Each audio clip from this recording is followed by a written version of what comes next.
Semangat pagi anak-anak, apa kabar hari ini?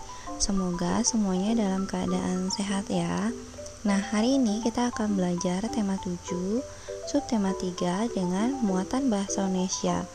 Nah, nanti kalian akan belajar mencari kata sulit dan istilah dalam teks, menemukan informasi dalam teks, menyampaikan informasi baru melalui peta pikiran, menjelaskan informasi dari teks melalui ringkasan, menuliskan informasi dalam bentuk peta pikiran, dan menuliskan gagasan pokok sebuah paragraf.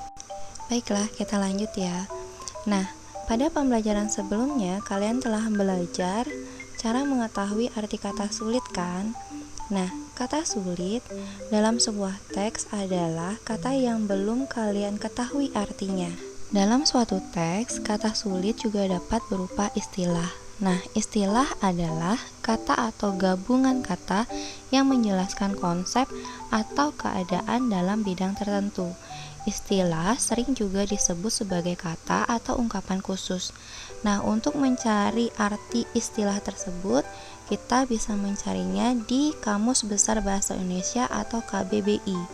Nah, cara mencarinya itu adalah kalian harus mencari istilahnya tersebut dalam bentuk kata dasar terlebih dahulu ya.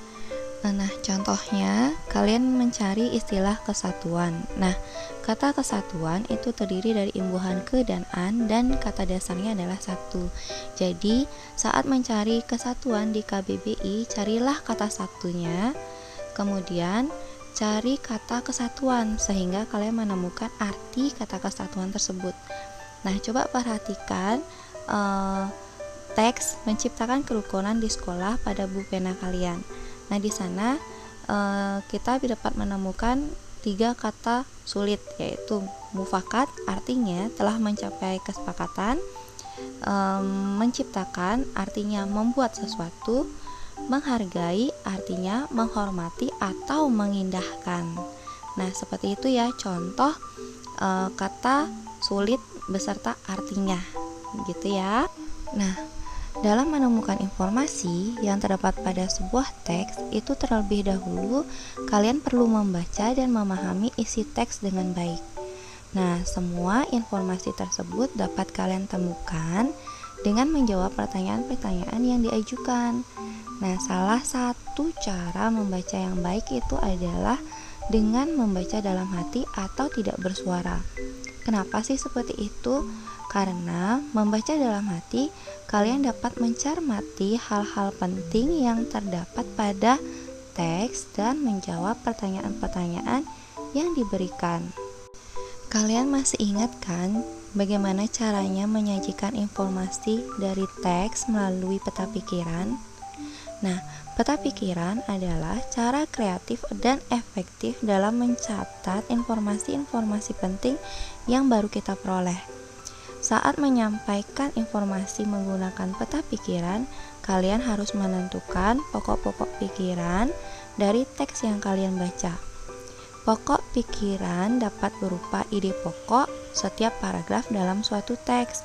Nah, setelah menentukan pokok pikiran setiap paragraf, kalian dapat menuliskan pokok pikiran tersebut ke dalam suatu bagan peta pikiran. Sekarang coba perhatikan slide berikut ya. Nah, ini adalah contoh peta pikiran. Jadi, peta pikiran itu berupa kotak-kotak dan itu saling berhubungan ya. Nah, di sini contoh peta pikirannya adalah tentang air. Apa sih fungsi air bagi tumbuhan? Fungsi air bagi hewan? Fungsi air bagi manusia? Nah, seperti itu. Ini adalah informasi yang ringkas dan jelas. Sekarang kita menjelaskan informasi dari teks melalui ringkasan. Nah, ringkasan itu apa sih? Nah, ringkasan adalah suatu penyajian karangan atau tulisan dalam bentuk lebih ringkas atau singkat dengan tetap mempertahankan urutan tertentu dari karangan yang diringkas tersebut. Nah, caranya meringkas gimana? Nah, caranya adalah baca teks dengan seksama, cari ide pokok dari masing-masing paragraf, rangkai ide pokok tersebut menjadi satu paragraf. Nah, itu adalah cara meringkas suatu teks. Nah, untuk menyampaikan informasi pada sebuah teks dapat ditulis secara ringkas dan jelas agar pembaca dapat memahaminya.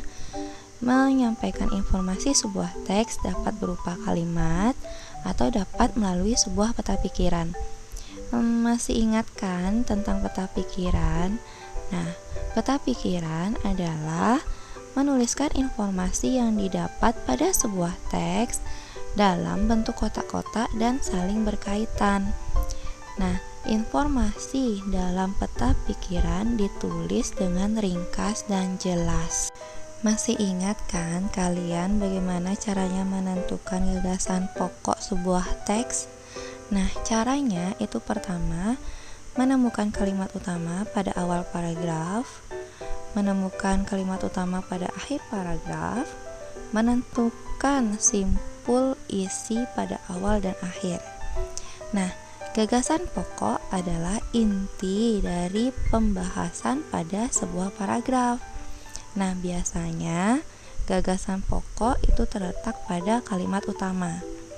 Nah, kalimat utama sebuah paragraf itu terletak pada awal atau akhir sebuah paragraf ya anak-anak. Nah, anak-anak, materi sudah Ibu sampaikan semuanya. Terima kasih sudah menonton video ini sampai akhir ya. Dan semoga video ini bermanfaat buat kalian semua. Dan jangan lupa kalian subscribe, like, share, and comment ya. Terima kasih.